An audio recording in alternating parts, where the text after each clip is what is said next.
Meaningless life or a meaningful death, my darling. The short film Infinity, directed and written by Benjamin Tu, is a story about a famous dancing couple during World War II. June and Sunny are a married couple that pass themselves off as Chinese American until their jealous dancing rivals leak the couple's real identity of being Japanese. During the time in World War II, Japanese citizens of America were being put into detention camps, being fought as spies. The married duo had to figure out if they wanted to run or perform their last show with the risk of being put into a camp. While the film is able to depict of what happened in the past and the discrimination just because of race, it presents a question for the present. What does the story reveal about the racial identity that is constructed, controlled, and distorted in history and today? Through this short film, Benjamin Tu depicts the perspective of what life was like for a Japanese person that lived in America during World War II. But we must ask an important question. What is Benjamin Tu really trying to depict throughout this film? Other than being an amazing musical film, he is illustrating the tensions of survival and dignity in a time of extreme prejudice. In the following action of the story, June and Sunny's struggles have to choose between safety or their own self-expression, creating the idea of this act of resistance against a higher power. This symbolizes their humanity as their decision of continuing their performance becomes more than just a final show for them, but an act of resistance to what was going to happen to them, giving a message of why would they allow a higher power to control them and their lives. The film gives the viewers a challenge to see how fear and racism can take away a person's identity, yet somehow people find the courage to continue in the darkest moments of history. In the end, their choice to perform their last show determines their conclusion of being captured right at the brink of boarding the train to their escape. In order to answer the question of how racial identity is constructed, controlled, and distorted in history today, we turn to British cultural theorist, sociologist, and activist Stuart Hall, who wrote The West and the Rest, Discourse and Power, in which he explains the idea of the West, not just being about geography, but it was the idea of Europeans created to define themselves as superior, modern, and more advanced. The contrast that the rest symbolized the less developed and inferior, giving the rest the title of uncivilized.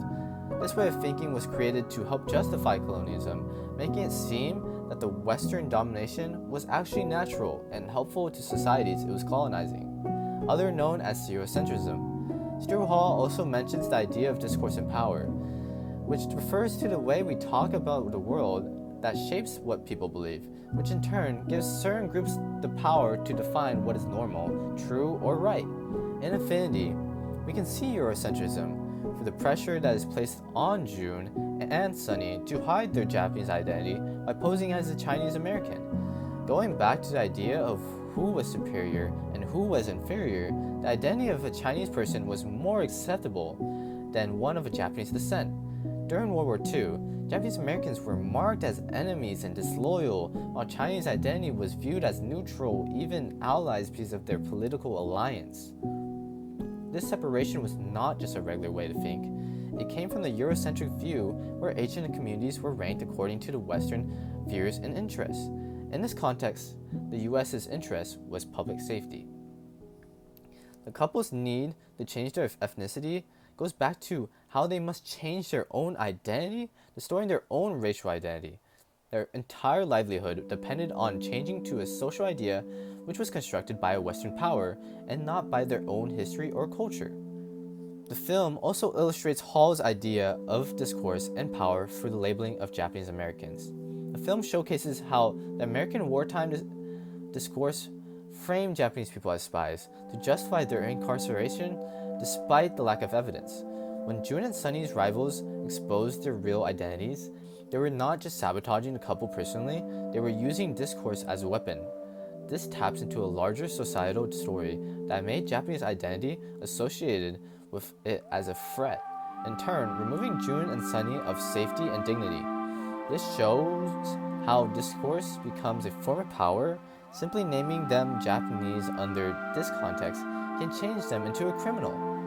The film is able to demonstrate how identity can easily be manipulated and weaponized. It also shows how individuals are forced to resist or navigate those imposed labels just to survive. To be able to further understand why infinity resonates beyond World War II, we turn to Peruvian sociologist and humanist thinker Aníbal Quijano, who developed the concept of the coloniality of power. Quijano argues that colonialism didn't just conquer territories, it reorganized societies by creating a racial hierarchy that still exists after colonialism ended. According to Quijano, colonialism ranked human groups that decided who was inferior or superior, just like Eurocentrism. This hierarchy dictated who was able to perform manual labor, though, and who was able to have an education and what culture really did matter. Even after colonialism ended, this structure in society never disappeared and became embedded into modern economics, institutions, and everyday thoughts.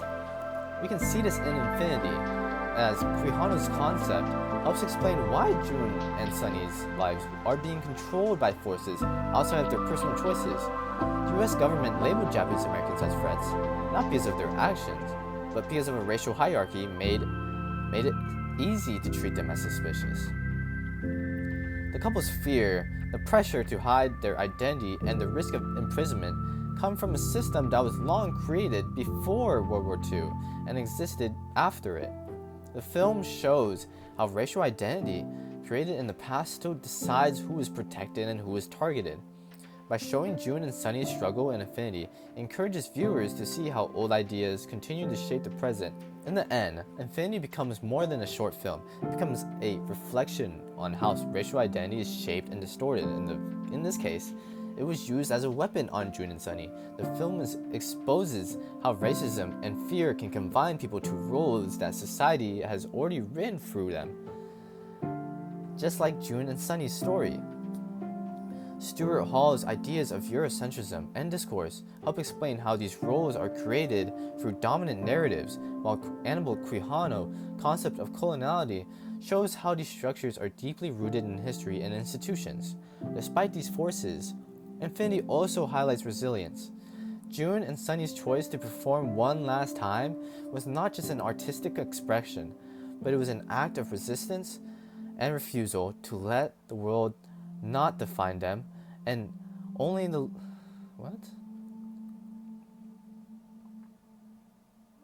June and Sunny's choice to perform one last time was not just an artistic expression, but it was an act of resistance and refusal to let the world define them only by the labels placed by themselves.